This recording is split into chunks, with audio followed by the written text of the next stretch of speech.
In the name of Allah, we are going to discuss today the process of bone formation or osteogenesis. This process starts in the second month of embryonic life or eighth week of fetal period, you would say. And this process of bone formation, on the whole, though consists of two distinct processes, but let me tell you, they exhibit the same histological structures inside. And what are they? Number one process is endochondral ossification. The other one is intramembranous ossification. We will discuss both of them one by one.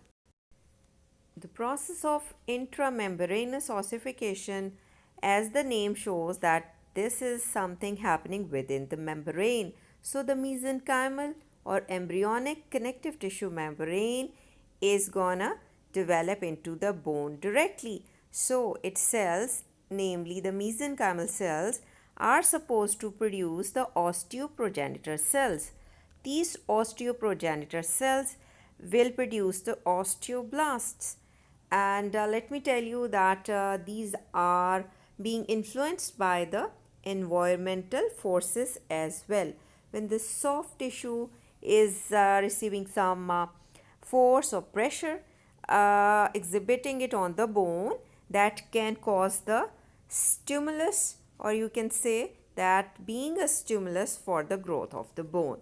And where this intramembranous ossification happens, it is for those bones which are urgently required, like the bony skull, its cranial vault, and the bones of your face, the maxilla and the mandible, and another bone is the clavicle. Now look into the picture, you can see the mesenchymal cells. They are supposed to produce the osteoblast, and these osteoblasts are responsible for the bone matrix production.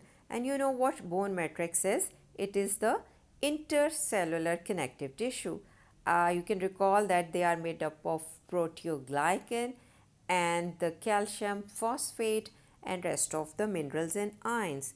And you can see that it is a membranous ossification. Let's go to another picture.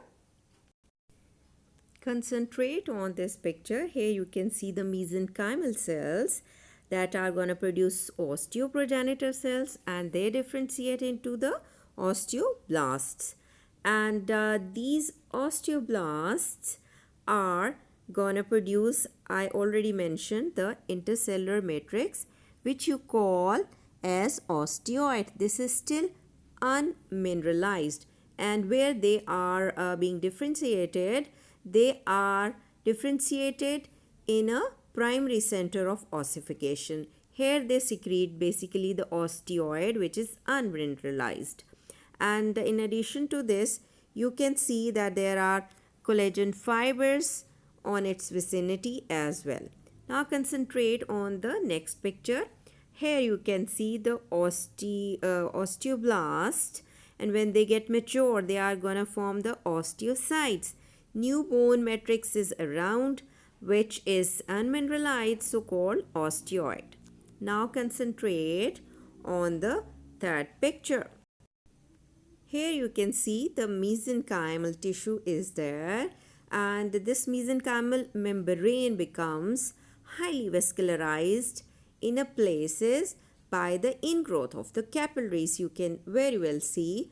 And in this very primary center of ossification, they are gonna produce the you would say the osteoblasts are gonna produce osteoid, and these osteoid are deposited, and they are gonna form spicules or tiny thorn like you would say structures that coalesce to form trabeculae, and their surfaces are now joining, and they are supposed to undergo the calcification by the deposition of calcium or phosphate crystals, and osteoblasts are being trapped within the bony matrix, and they are now becoming the osteocytes, and the bone matrix is going to become thicker and thicker bony trabeculae are going to be formed.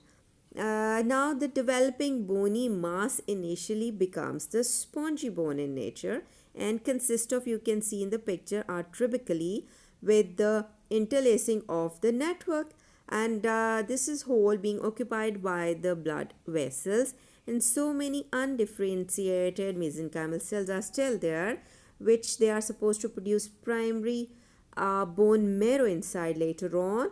And you can see that this woven or spongy bone later on will be replaced by the compact bone, and as the spaces between the trabeculae are now gonna be filled with the laminar bone in the near future. And now you can see in the last picture that the mesenchymal is going the adjacent mesenchyme is going to produce the periosteum, and the osteoblast row you can very well see, and the compact adjacent bone you can see, and the coalescence of the trabeculae here, and the intervening well vascularity is still there.